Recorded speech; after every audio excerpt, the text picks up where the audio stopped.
ప్రభునందు నాకు అత్యంత ప్రియమైనటువంటి వాళ్ళారా, మన ప్రభువును రక్షకుడినైనటువంటి యేసుక్రీస్తు వారి యొక్క శుభనామములో మీ అందరికీ నా హృదయపూర్వకమైనటువంటి శుభములు వందనములు తెలియజేస్తున్నాను.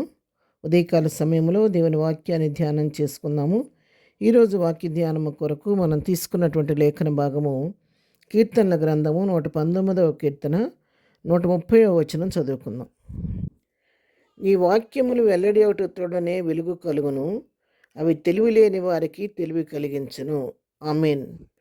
ప్రియులారా, ఈ వాక్య భాగాన్ని మనం గమనించినట్లయితే దేవుని వాక్యం వెల్లడి అవుటతోడనే వెలుగు కలుగుతుందంట. ఆ వెలుగు ఏం చేస్తుందంటే బుద్ధిహీనులకు బుద్ధి కలిగిస్తుంది, తెలివి లేని వారికి తెలివిని కలిగిస్తుందని చెప్పిన ఇక్కడ కీర్తనాకారుడు తెలియచేస్తూ ఉన్నాడు.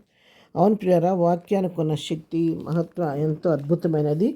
ఆ వాక్యం అంటే అది ఏదో కాదు, దేవుడే వాక్యమే దేవుడు, దేవుడే వాక్యము.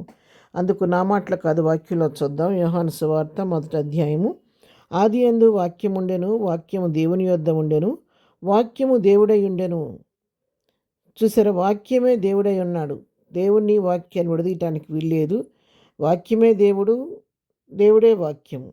ఇంకా ఈ వాక్యంలో ఏముందంటే 4వ వచనం, ఆయనలో జీవం ఉండెను, ఆ జీవము మనుషులకు వెలుగై ఉండెను. ఆ వాక్యములో ఏముందంటే జీవం ఉంది, ఆ జీవం మనుషులకు అది వెలుగై ఉందంట. ఆ వెలుగు చీకట్లో ప్రకాశిస్తుంది కానీ చీకటి దాన్ని గ్రహింపకుండెను. మరి ఆ వెలుగు లోకంలో సంచరిస్తూ ఉంది కానీ, విస్తారంగా సంచరిస్తుంది, ప్రకాశిస్తుంది కానీ అనేకులు ఆ చీకట్లో నుండి ఇంకా ఆ వెలుగును గ్రహించలేక దాన్ని అంగీకరించలేకపోతున్నారు. అందువల్లే అనేకులు ఇంకా ప్రభు యొద్దకు రాలేక, ప్రభు యొక్క సిలువ శక్తిని గ్రహించలేక ప్రభువుకు లోబడలేకపోతున్నారు. పాప అంధకారంలోని వారు కొట్టుమిట్టాడుతూ ఉన్నాడనమాట.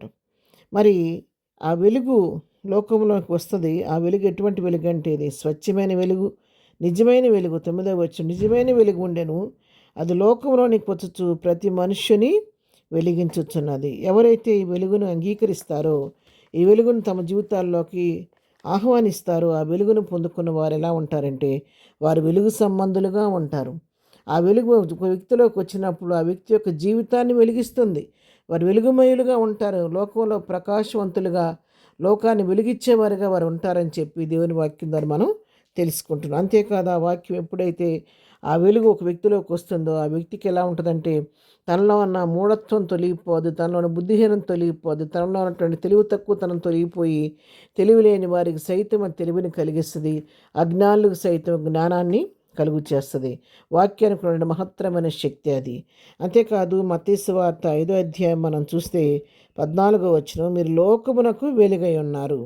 మరి ఎవరైతే క్రీస్తుని అంగీకరించి ఆయన రక్తంలో కడగబడ్డారో వారిని ఇక్కడ ప్రభు దేంతో చెప్తున్నాడంటే మీరు లోకమునకు వెలుగై ఉన్నారు. ఎవరైతే మరి ఆ వెలుగును మీలోకి వచ్చినప్పుడు ఆ వెలుగుని మీరు ఆకర్షించే వెలుగుతో మీరు నింపబడ్డారు, మీరు లోకానికి వెలుగులాగా ఉంటారు, మీరు లోకానికి మీరు వెలుగై ఉన్నారు అని చెప్పని ఆ వాక్యం ద్వారా మరి ఇక్కడ మనం తెలుసుకోగలుగుతున్నాం. ఆ వెలుగు లోకంలో వచ్చినప్పుడు ఆ వెలుగు మరి ఇతరులను వెలిగిస్తూ ఉంటుంది, బుద్ధిహీనులకు బుద్ధి కలిగిస్తూ ఉంటుంది. కాబట్టి క్రీస్తును ధరించుకున్నటువంటి మనలో అజ్ఞానం తొలగిపోయి జ్ఞానులుగా ఉండి వెలుగుకి సంబంధులుగా మనం జీవిస్తున్నప్పుడు లోకం మనల్ని చూసి నిజంగా వీళ్ళు దేవుని బిడ్డలు, దేవుని వాక్యము వీరిలో ఉంది, వీళ్ళు క్రీస్తుని ధరించుకున్నవారు, దీనిలో వీరి ముఖాలు ఎంతో ప్రకాశవంతంగా ఉన్నాయి అని చెప్పిన అనేకులు గ్రహిస్తూ ఉన్నాడు.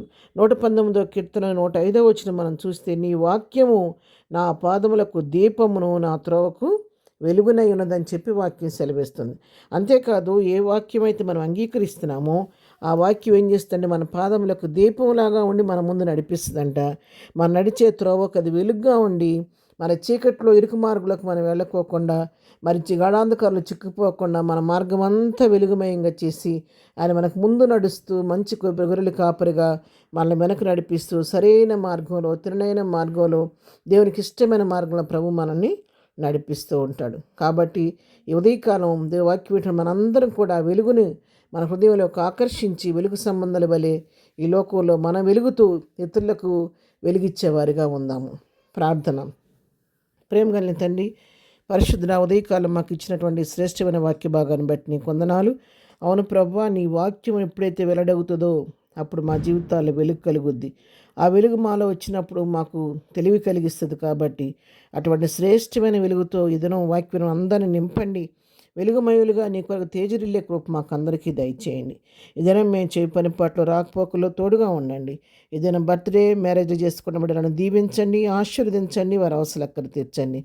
ఎవరికి ఏ సమస్యను తీర్చండి. ప్రతి వారి పట్టును కృప విస్తరింప చేయమని యేసునామములో ప్రార్థించడి పొందుకొని ఉన్నాము తండ్రి. ఆమెన్. ప్రభు కృప సదాకాలము మనందరికీ తోడయుండి నడిపించును గాక. ఆమెన్.